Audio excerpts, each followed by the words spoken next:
Bonjour, j'ai le plaisir aujourd'hui dans l'émission de présenter un autre recueil de Marie-Josée Pascal intitulé Les Cerceaux enchantés et publié aux éditions La Nouvelle Pléiade. Donc je vais vous lire quelques extraits. Le premier, Les Cerceaux enchantés.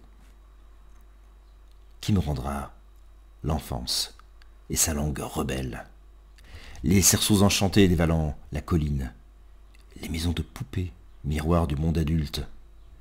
J'aimais cet univers où tout devient possible, où les bergères se changent en dignes souveraines, qu'il était doux de croire que d'un coup de baguette, le ciel ennuagé se muait en soleil.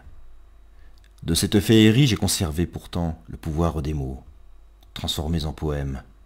Le cœur ne vieillit pas quand il est magicien et qu'avec des riens, il peut réinventer les cerceaux enchantés. Les coursiers. Tu ne m'emporteras pas sur ton cheval d'or. Je ne suis que l'instant d'un rêve évaporé que la muse a choisi pour ton inspiration. Un souffle inattendu en cette fin de journée. Retiens les mots, tels des coursiers impatients de jeter sur la page leur soleil de feu. Retiens les mots pour fixer leurs limites et éviter la chute dans les noirs précipices. L'invité de dernière minute, pardon. Je n'achète rien, je ne vends rien, je donne à voir, à sentir, à espérer.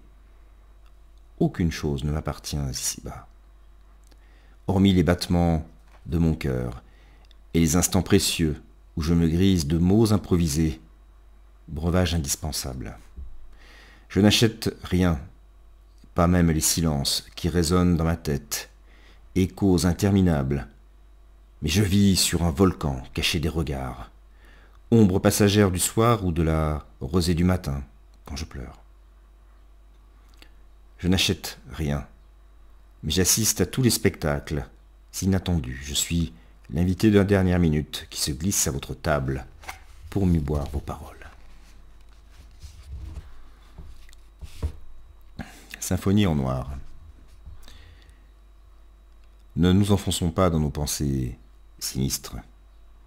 Bredons d'un fil d'or la sortie du tunnel. Le noir joue avec la lumière, les touches claires du piano. Le noir revêt de dignité les corps éprouvés par la douleur du deuil. Sur sa toile sombre, il révèle les pâles quartiers de lune, joyaux du firmament. Le noir est-il le miroir sans reflet des âmes attristées, ou la nuance délicate d'une nuit à peine entrevue? Dis-moi, ami fidèle au royaume des ombres, existe-t-il une encre invisible où se noie la mélancolie?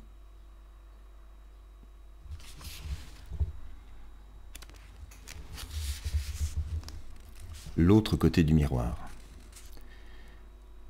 Sur mon arbre, perché, je n'ai pas le vertige. J'invente des fables entières pour chasser les corbeaux et voler au-dessus des toits du quotidien.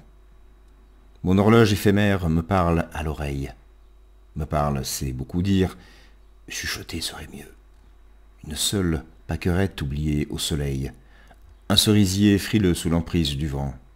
Et je reste perché encore plus longtemps sur un arbre irréel où des feuilles enchantées m'indiquent un jardin en lisière des rêves.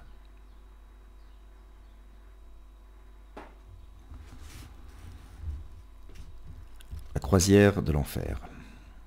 Voici le vol ultime de l'oiseau en déroute. Il laisse quelques plumes sur les pierres du chemin. Comme son frère exilé jette par-dessus bord des souvenirs en miettes. La croisière d'enfer commence chaotique. Privé des mots qui disent la souffrance, il rejoint la terre ferme et se mêle au troupeau de tous les anonymes que la mer déverse, par vagues successives.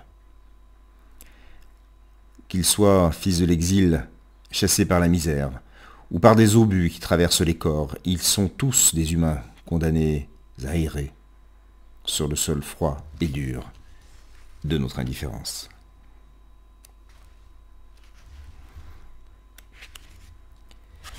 Pardon. Un pan de mur s'effondre.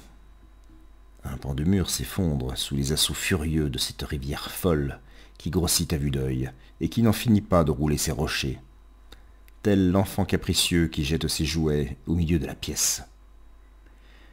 À l'autre bout du monde, les forêts s'embrasent, torches effrayantes, dignes d'un cauchemar. La nature ne se maîtrise pas, l'avions-nous oublié ? Toute griffe d'or, elle assoit son pouvoir, remettant à leur place les hommes un peu trop sûrs, qui croyaient, durs comme fer, qu'un seul geste suffit pour convoquer la pluie et même le beau temps.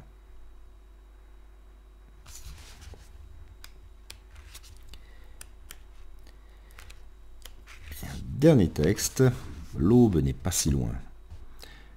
Je reviendrai, l'aube n'est pas si loin. Au rythme lent d'un fleuve qui s'étire entre les pierres et les statues brisées. J'allumerai un feu aux couleurs de la joie, et les villes oubliées, sous leur manteau de cendres, retrouveront enfin toute leur dignité. Je reviendrai sur le fleuve impassible, dans une barque aux reflets arc-en-ciel, ranimer l'étincelle de vos désirs en berne. Voilà, c'était Les Cerceaux enchantés de Marie-Josée Pascal, publié aux éditions La Nouvelle Pléiade. Je vous remercie pour votre écoute et je vous donne rendez-vous pour une prochaine émission Brève de Poésie. Au revoir.